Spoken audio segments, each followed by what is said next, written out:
এই শাবান মাসে মুসলমানদের কিবলা পরিবর্তন হয়েছে। আমাদের মুসলিমদের প্রথম কিবলা কোনটা? মসজিদে আকসা, বাইতুল মুকাদ্দাস। এটা হচ্ছে আমাদের মুসলমানদের প্রথম কিবলা। রাসূল করিম সাল্লাল্লাহু আলাইহি ওয়াসাল্লাম যখন নবুয়ত প্রাপ্ত হয়েছেন, নবুয়ত পেয়েছেন, তখন থেকেই তিনি কাবার দিকে ফিরে, কাবাকে সামনে রেখে ফিলিস্তিনের সেই মসজিদ আকসার দিকে ফিরে তিনি নামাজ পড়তেন। সেটাকে কিবলা হিসেবে তিনি গ্রহণ করেছেন। আল্লাহর রাসূল কাবা ঘরকে সামনে রেখে মসজিদ আকসার দিকে ফিরে তিনি নামাজ পড়ছেন। যখন তিনি মক্কায় ছিলেন 13 বছর, এই 13 বছর তিনি নামাজ পড়েছেন মসজিদ আকসার দিকে ফিরে। আল্লাহর নবী যখন হিজরত করে মদিনায় আসলেন, মদিনায় এসে সহিহ বুখারীর মধ্যে হাদিস এসেছে যে নবীজি 16 থেকে 17 মাস, প্রায় 1.5 বছরের উপরে নবীজি মদিনায় এসেও তিনি মসজিদ আকসার দিকে ফিরে তিনি নামাজ পড়ছেন। ফলে কি হইল? ফলে মদিনার যে ইহুদিরা তারা আল্লাহ রাসূলের ব্যাপারে একটা কথায় তারা একতাবদ্ধ হলো যে নবীজি আর কিছু না হোক, অন্তত তিনি আমাদের কিবলাকে গ্রহণ করেছেন, মসজিদ আকসার দিকে ফিরে তিনি নামাজ পড়েন। কিন্তু আল্লাহর নবী চাইতেন যে মসজিদে আকসা কিবলা পরিবর্তন হয়ে কিবলা হয়ে যাক আমাদের সেই কাবা ঘর, এটা আল্লাহর নবী চাইতেন। কিন্তু তখনও বিধান নাযিল হয়নি বিধায় নবীজি মসজিদ আকসার দিকে ফিরে নামাজ পড়ছেন। তাহলে আমরা কি বুঝলাম? যে আল্লাহর নবী যখন মক্কায় ছিলেন তখনও কোন দিকে ফিরে নামাজ পড়লেন? মসজিদে আকসা, আমাদের প্রথম কিবলা।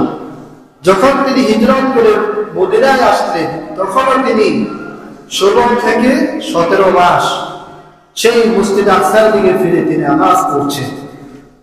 নবীজি নামাজ শেষ করে আকাশের দিকে তাকিয়ে সব সময় চাইতেন যাতে কিবলা পরিবর্তন হয়ে যায়। সুবহানাল্লাহ, সেই কথাই পবিত্র কোরআন বলছে, قَدْ نَرَى تَقَلُّبَ وَجْهِكَ فِي السَّمَاءِ فَلَنُوَلِّيَنَّكَ قِبْلَةً تَرْضَاهَا।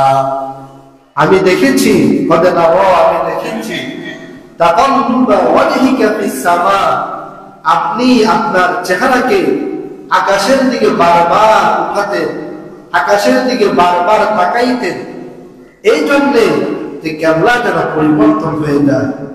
ফালানুওয়াল্লিয়ান্নাকা কিবলাতান, আমি আপনার কিবলা পরিবর্তন করে দিব। সুবহানাল্লাহ, ফালানুওয়াল্লিয়ান্নাকা কিবলাতান তারদাহা, কিবলা পরিবর্তন করে আমি আপনাকে, আপনি যেটা চান কাবা, সেই দিকে আপনাকে ফিরিয়ে দিব। সুবহানাল্লাহ। فَوَلِّ وَجْهَكَ شَطْرَ الْمَسْجِدِ الْحَرَامِ وَحَيْثُ مَا كُنتُمْ فَوَلُّوا وُجُوهَكُمْ شَطْرَهُ।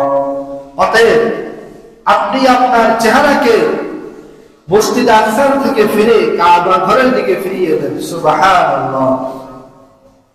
হাদিসের মধ্যে এসেছে এই আয়াত যখন নাযিল হয় তখন আল্লাহর নবী মদিনার একটা মসজিদে তিনি আসরের নামাজ পড়ছিলেন।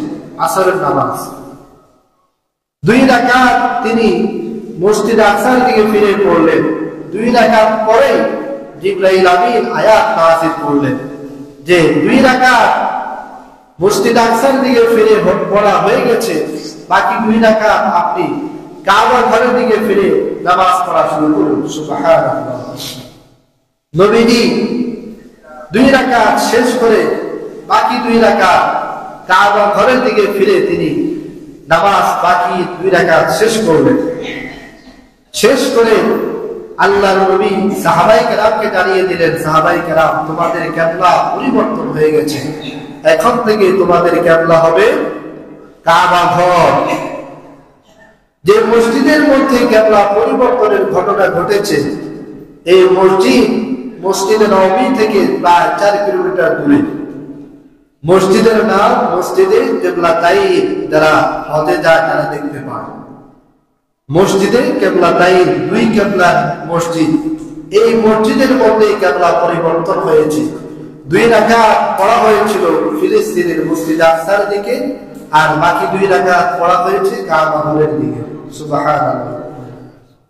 তাহলে এই যে কেবলা পরিবর্তন হলো, এটা এই শাবান মাসে হয়েছে, পবিত্র শাবান মাসে। খুবই গুরুত্বপূর্ণ এই শাবান মাস।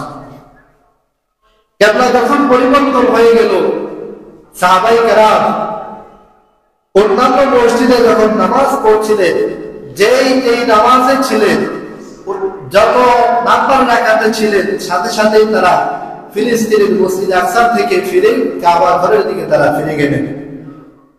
দেখা গেছে কোন কোন মসজিদে সাহাবায়ে কেরাম নামাজ পড়ছিলেন, ফজরের নামাজ, তখন তারা 1 রাকাত পড়ে বাকি রাকাতের সময় তাদের কাছে খবর আসছে, তারা বাকি রাকাত কাবা ঘরের দিকে ফিরে নামাজ পড়বে। মুহতারাম হাজিরিন, তাহলে আমরা জানলাম যে পবিত্র শাবান মাসের গুরুত্বপূর্ণ হওয়ার 1 নম্বরের কারণ হচ্ছে যে এই শাবান মাসে আমাদের মুসলিমদের কিবলা পরিবর্তন হয়েছে।